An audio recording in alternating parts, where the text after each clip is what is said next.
तर आज आपण इथं हर्बल शॅम्पू तयार करण्यासाठी ही इथे शिकेकाई घेतलेली आहे। फर्स्ट आपण त्याच्यानंतर आपण इथे घेणार आहोत ही रिठा।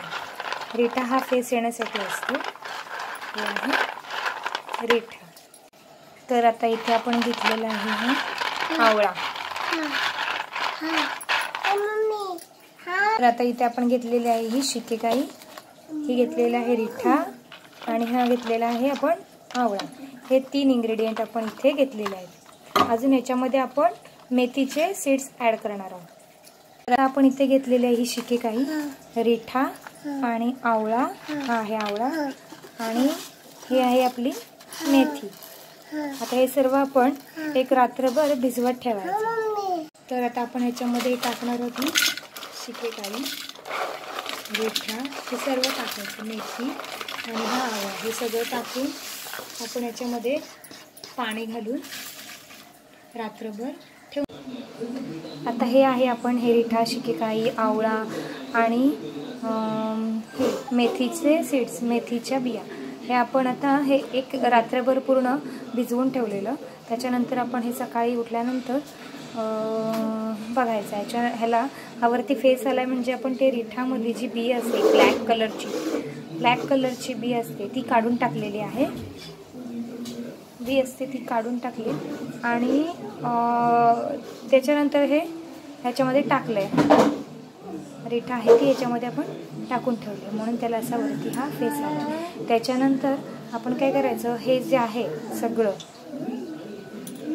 हे जे ह्याच्यामध्ये सगळं शिकेकाई, रिठा, आवळा वगैरे हे सगळं आहे, हे आपण मिक्सरला ग्राइंड करून घ्यायचंय आणि 15 मिनिटं गॅसवरती। आता हे जे आपण ग्राइंड केलेलं आहे हे सर्व ह्या पाण्यामध्ये टाकायचं। पण रात्रभर भिजवत ठेवलं होतं ना ते पाणी, त्याच्यामध्ये हे सर्व घालायचं।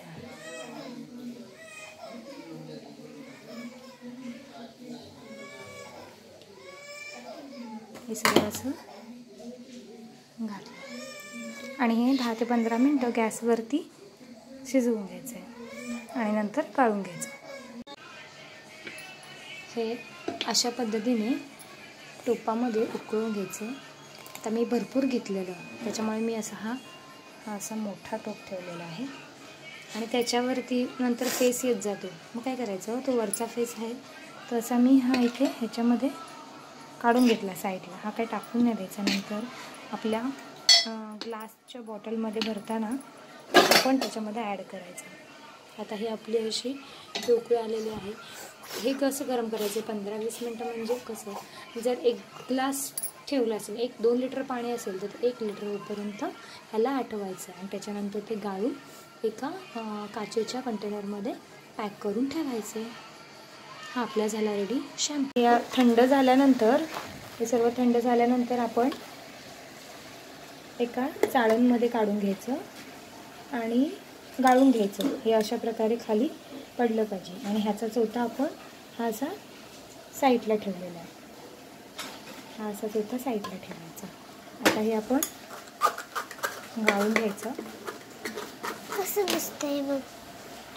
त्याच्यानंतर हे जे तयार होईल ते आपण या एका बॉटलमध्ये भरून ठेवलेलं, बिस्लरीची वगैरे बॉटल घेतली त्याच्यामध्ये हे भरून ठेवायचं असं।